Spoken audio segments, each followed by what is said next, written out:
Ja, wieso habt ihr heute Morgen bei noch frostigen Temperaturen den Weg ins Eis unter die Räder genommen? Ich bin sicher, bei den meisten von euch hat es mit einer tiefen Leidenschaft und Sehnsucht zu tun. Sehnsucht nach Stärke und nach Freiheit. Das starke Gefühl von der PS unter dem Viertel, der leeren Strassen und der Weite von der Landschaft vor einem, die Beschleunigung und die Fliehkräfte spüren, wenn Wälder, Berge und Seen an einem vorbeiziehen. Alles hinter sich lassen. Beim lauten Donnern vom Motor um einen herum wird es plötzlich innen ganz still. Während dem Winter ist in vielen von euch ein richtiger Hunger gewachsen. Dann geht es endlich wieder los. Die Sehnsucht hat sich gesteigert und jetzt ist endlich der Moment für die Saisoneröffnung.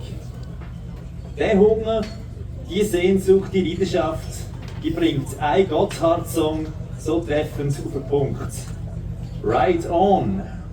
Wir hören jetzt das Lied von der Schweizer Hardrock an.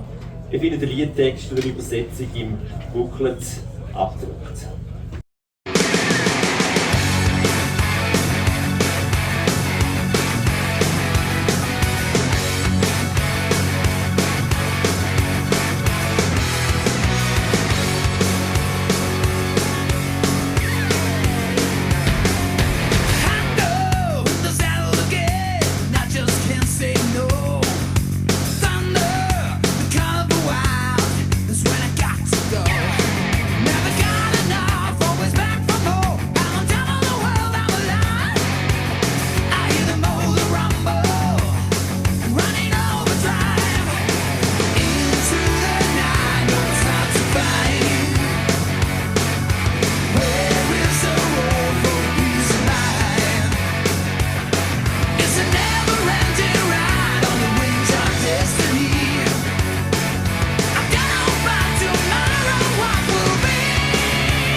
Ride on till the day I die.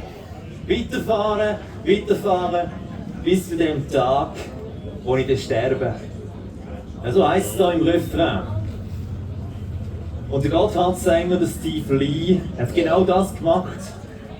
Er war auf seinem Bike unterwegs, bis an dem Tag im Oktober 2010 am Strassenrand in Nevada, wo er tragisch von einem TÜV verschlagen worden ist. Ich denke, ihr kennt die Geschichte. In nasskaltem Wetter ist ein LKW ins Schleudern geraten und in die parkierte TÜV-Gruppe reingerast, wo gerade die Regenkleider am Montieren war. Weiterfahren, weiterfahren, bis zu dem Tag, wo ich sterbe. Ihr wisst alle, der Kick auf dem Bike ist gross. Doch auf 2 Rädern auf der Straße unterwegs sein, das ist gefährlich. Darum sind viele von euch heute Morgen auch da, weil ihr wisst, dass ihr es nicht selber im Griff habt. Ihr ahnt, dass da noch jemand anders muss auf euch aufpassen auf der Straße. Ihr fragt darum nach dem Schutz von Gott. Ihr fragt und sucht sein Segen. Der Steve Lee hat offensichtlich ein tiefes Vertrauen auf sein Bike. Ja, Zuversicht überhaupt im Leben, wenn er dichtet: In die Nacht hinein. Ich weiß, ich werde finden, wo die Straße ist für den Seelenfrieden. Doch woher kommt die Sicherheit, auch in der Ungewissheit vom Unterwegssein? Woher kommt die tiefe Sicherheit, dass der Teufel nichts zu melden hat? Der will gar wait for me. Die Sicherheit, die liegt nicht in deinem starken Bike. Sie kommt auch nicht aus deinem fetten Boliden. Die tiefe Sicherheit im Leben, auch angesichts von allen Unabwägbarkeiten, die tiefe Sehnsucht oder Sicherheit, die kommt aus einer totalen Abhängigkeit von Gott. Sie wächst aus dem Vertrauen auf ihn. Von Haus aus sind wir aber die wenigsten so mutig und tiefer entspannt, wie es der Steve Lee besingt. Und da hilft uns die Geschichte vom Stammvater Abraham in der Bibel. Er ist eigentlich ganz unverhofft vor einem gigantischen Rideout gestanden. Ein ultimativer Rideout. Was der passiert ist, das liest uns kurz der Bassist, der Jan. Wort aus dem 12. Kapitel vom 1. Mosebuch, die könnt ihr auch im Booklet mitlesen, wenn ihr wollt.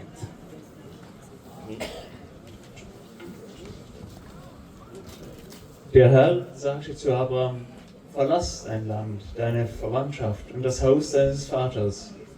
Geh in das Land, das ich dir zeigen werde, und ich will dich zum großen Volk machen. Und ich will dich segnen und dir einen großen Namen machen. Und du sollst ein Segen sein. Ich will segnen, die dich segnen, und verfluchen, die dich verfluchen. Und in dir sollen gesegnet werden alle Geschlechter auf Erden.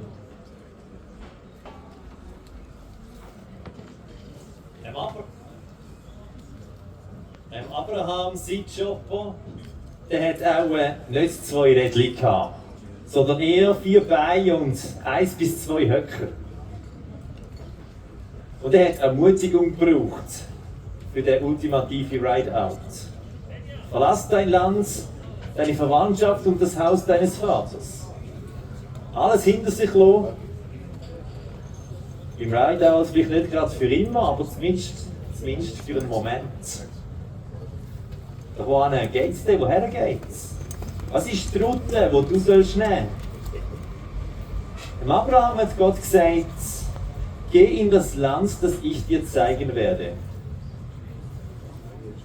Wenn wir nicht einfach losbrausen im Leben, sondern auch die Stille suchen, dann können wir anfangen, die feine Stimme von Gott zu hören, die uns führt und leitet. Wie Gott denn mit uns redet, in Anführungszeichen, wie Gott mit uns redet, das ist total individuell. Aber er hat alle Möglichkeiten von der Welt, uns gute Impulse zu geben für unsere Routenwahl im Leben. Und wenn wir uns anfangen öffnen und nach ihm fragen, wach sein und Ausschau halten, dann wird er garantiert anfangen, die eine oder andere Art Antwort zu geben. Eben, ride on! Fahr in das Land, das ich dir zeigen werde. Gott wird auch antworten und dich auch anleiten. Durch sein Wort in der Bibel, durch Wort von anderen Menschen, durch Geistesblitz, durch Gefühle, durch besondere Situationen und Umstände und so weiter und so fort. Dann ein zweiter Punkt können wir sehen beim Abraham vor seinem ultimativen Rideout. Wo Gott ihn auf den Weg schickt, das verspricht er dem Abraham, ihn zu segnen. Doch der Segen ist kein Selbstzweck. Abraham wird gesegnet, um selber ein Segen zu sein. Ride on, ich will dich segnen und du sollst ein Segen sein. Wenn du jetzt heute Morgen gekommen bist, damit du für dich den Segen für die neue Saison bekommst, dann ist das wunderbar. Doch Gott denkt noch viel grösser. Er will dich brauchen, um durch dich auch andere zu segnen. Beim Abraham hat Gott etwas angefangen, das die ganze Welt im Blick hat. Er wird alle Völker, Geschlechter und Stämme erreichen mit seiner himmlischen Fülle.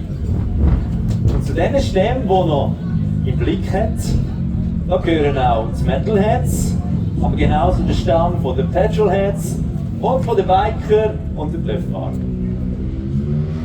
Gott will dich heute segnen, damit du sie Segen rausdrehst, dorthin, wo du auch immer herfährst. Das Lied aus dem reformierten Gesangbuch, das ich ganz leicht angepasst habe, das sagt es so, bringt es auf den Punkt. Vertraut den neuen Straßen und fahrt aus in die Zeit. Gott will, dass ihr ein Segen für seine Erde seid, der uns in frühen Zeiten das Leben eingehaucht, der wird uns dahin leiten, wo er uns will und braucht. An der Schwelle zur neuen Saison sagt es Gott wie im Abraham: Ride on, fahr in das Land, das ich dir zeigen werde. Ich will dich segnen und du sollst ein Segen sein.